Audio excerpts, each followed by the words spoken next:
Meus amigos da Ferrovia Sociedade, sejam muito bem-vindos novamente. Nós vamos dar início aqui ao 5º episódio sobre a história das ferrovias do Brasil. E a gente vai procurar responder a pergunta por que o Brasil é um dos países mais atrasados com relação ao transporte de cargas e passageiros.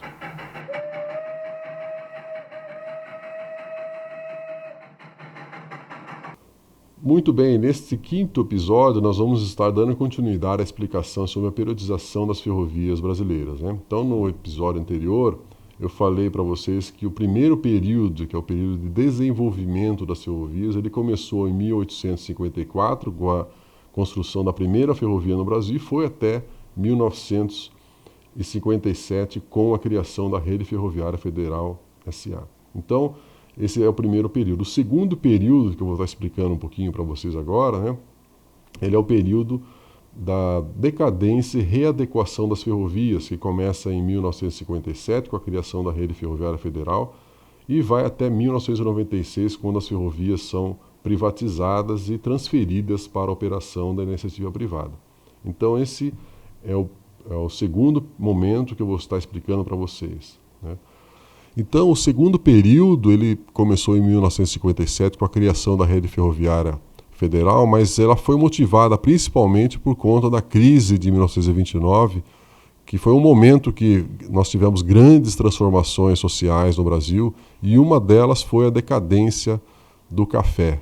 Então, o café era o principal produto transportado pelas ferrovias, era o produto que dava sentido às ferrovias, e com essa mudança, né, que ocorreu a partir de 1929, as ferrovias começaram a entrar em decadência, e a solução, né, que o governo deu para esse problema foi unificar essas ferrovias todas na Rede Ferroviária Federal S.A. Então, o que a gente verifica, né, nessa mudança do primeiro período para o segundo é que aquela sociedade agroexportadora ela não tinha mais sentido, ela não tinha mais como dar certo, né? Então, as ferrovias elas começaram a perder o sentido. E daí também, né, nesse segundo momento aí que eu estou apresentando, a partir de 1957, né, o que aconteceu no nosso país é que as prioridades mudaram e o motor da economia, que antes era a exportação de produtos primários, começou a ser o desenvolvimento e a criação de indústrias no Brasil. Então, o período de industrialização se iniciou e, por conta disso, começou a ter uma outra demanda que era não mais exportar produtos primários, mas sim a gente transportar produtos das indústrias até os consumidores. Então, nesse momento, né, que é de readequação e decadência das ferrovias, né, o que a gente verifica é que as ferrovias que foram construídas para exportação, ou seja, elas tinham como destino interior do país para os portos, elas não atendiam mais a demanda da sociedade, né, que era transportar produtos industrializados para o mercado consumidor.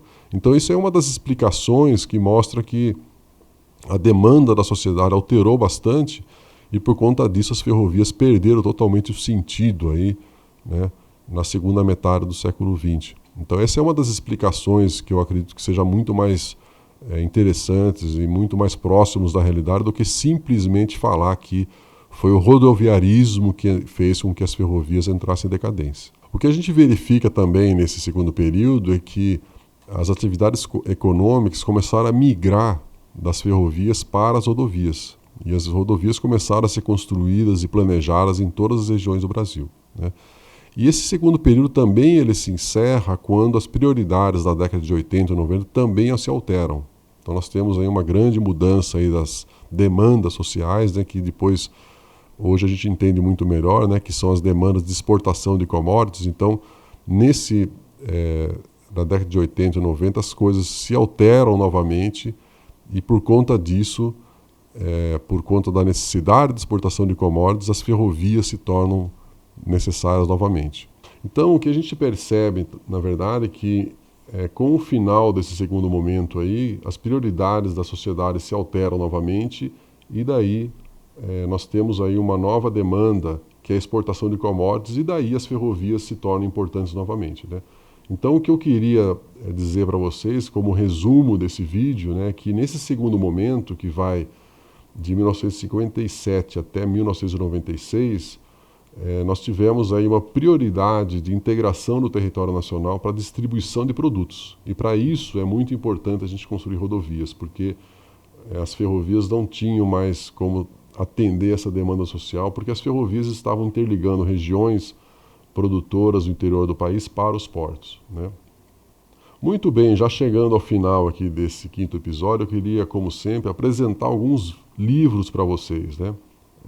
E os 2 primeiros livros que eu queria apresentar para vocês aqui são livros que contam a história dos transportes aqui da década de 50, né? Então é importante vocês entenderem um pouquinho da história e do passado, né? Verificar quais eram as demandas da sociedade na década de 50, na década de 60, né? Então eu tenho aqui 2 livros, né?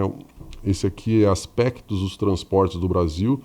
Então é um livro muito interessante aí, que ele fala um pouquinho das preocupações dos governos da época, né? O que os especialistas em transportes achavam, né? Por que deviam construir ferrovia ou rodovia, né?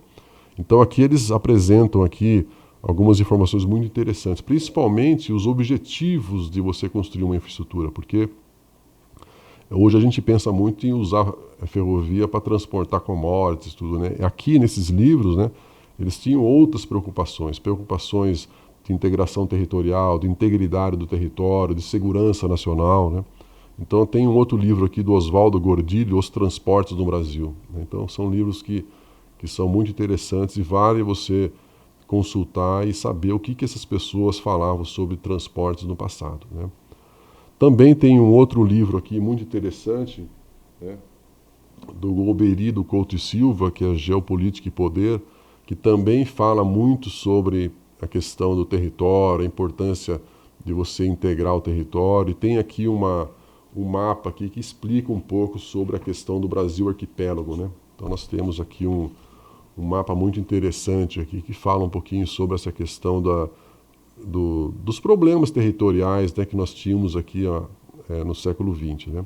Então são livros que são importantes aí, se vocês querem entender um pouco por que as ferrovias são construídas no país, vale a pena consultar esses livros. E como sempre, eu queria passar uma atividade para vocês. Eu quero que vocês participem aqui do programa. E a atividade que eu vou passar para vocês é: pesquisem no Google sobre as demandas da sociedade brasileira na segunda metade do século XX. Pesquisem lá como que a sociedade brasileira estava organizada, né, após a Segunda Guerra Mundial, como é que o Brasil se comportou, né, principalmente nesse período aí da segunda metade do século XX. Então pesquisem lá e coloquem suas observações aí nos comentários do vídeo e participem, e vamos ajudar a construir uma ferrovia mais justa, mais socialmente sustentável, tá bom?